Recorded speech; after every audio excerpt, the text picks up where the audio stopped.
જય શ્રી કૃષ્ણ મિત્રો, આજે આપણે જયા પાર્વતી વ્રતની કથા અને સંપૂર્ણ પૂજા વિધિ વિશે જાણીશું। આ વ્રત કરવાથી પતિની તંદુરસ્તી સુધરે છે, બાળકોની સુખાકારી વધે છે। આ વ્રત જે કુંવારી છોકરી કરે છે તેને નીતિવાન તથા ઉત્તમ સંસ્કારી છોકરો પતિ તરીકે મળે છે। વ્રત કરનારે વ્રત પૂરું થયા બાદ બ્રાહ્મણ દંપતીને જમાડવું।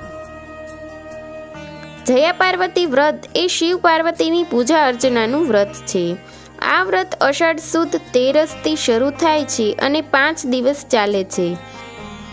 વ્રતના ભોજનમાં મીઠું વર્જિત મનાય છે। વ્રતના અંતમાં આખી રાતનું જાગરણ કરી કુમારિકાઓ વ્રતનું સમાપન કરે છે। આ વ્રત કુમારિકાઓ અને સૌભાગ્યવતી સ્ત્રીઓ ઓછામાં ઓછા 5 વર્ષ અને વધુમાં વધુ 20 વર્ષ સુધી કરે છે। આ વ્રતને ગણગોર, મંગલગૌરી અને સૌભાગ્ય સુંદરી વ્રત પણ કહેવામાં આવે છે। પૌરાણિક માન્યતા મુજબ આ વ્રતથી અખંડ સૌભાગ્યવતીનું વરદાન પ્રાપ્ત થાય છે તથા બાળકોના આરોગ્યની વૃદ્ધિ થાય છે।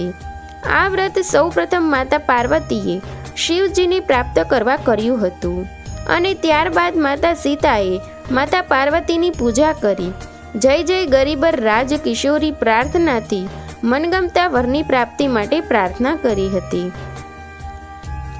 અને માતા પાર્વતીએ પ્રસન્ન થઈ મનગમતા વરનું વરદાન આપ્યું હતું। હવે આપણે વ્રતની વિધિ વિશે જાણીશું। અષાઢ સુદ 13ના દિવસે સ્નાન કરી સાફ વસ્ત્ર ધારણ કરવા। ત્યારબાદ સંકલ્પ માટે માતા પાર્વતીનું ધ્યાન કરવું।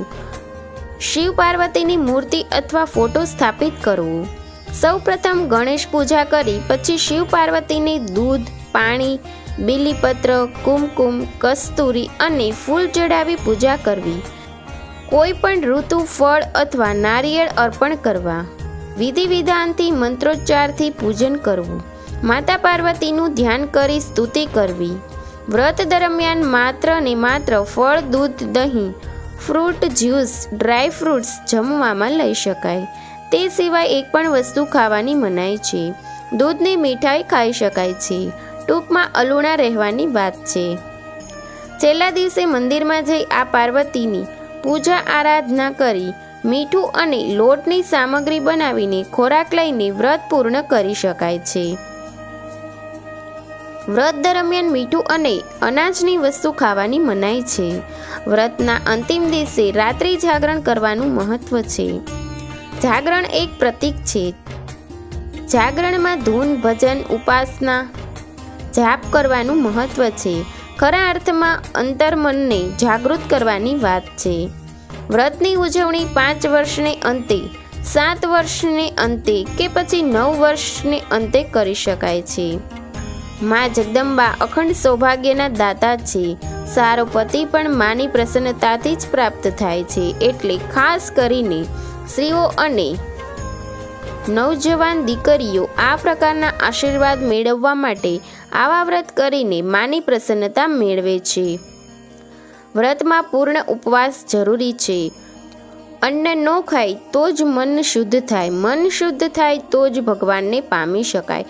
તેથી પૂર્ણ ઉપવાસ કરવા માટે મીઠાનો તથા અનાજનો ત્યાગ કરી અલુણા રહેવાનું મહત્વ છે। હવે આપણે જયા પાર્વતી વ્રત કથા વિશે જાણીશું। એક બ્રાહ્મણ અને બ્રાહ્મણી રહેતા હતા। બંને સત્વાદી અને નીતિવાળા હતા।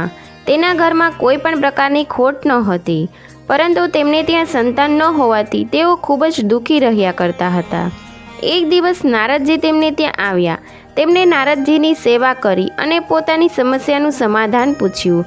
ત્યારે નારદજીએ કહ્યું કે તમારા નગરની બહાર જે વન છે તેના દક્ષિણ ભાગમાં બીલી વૃક્ષની નીચે ભગવાન શંકર માતા પાર્વતીની સાથે લિંગ રૂપમાં વિરાજિત છે।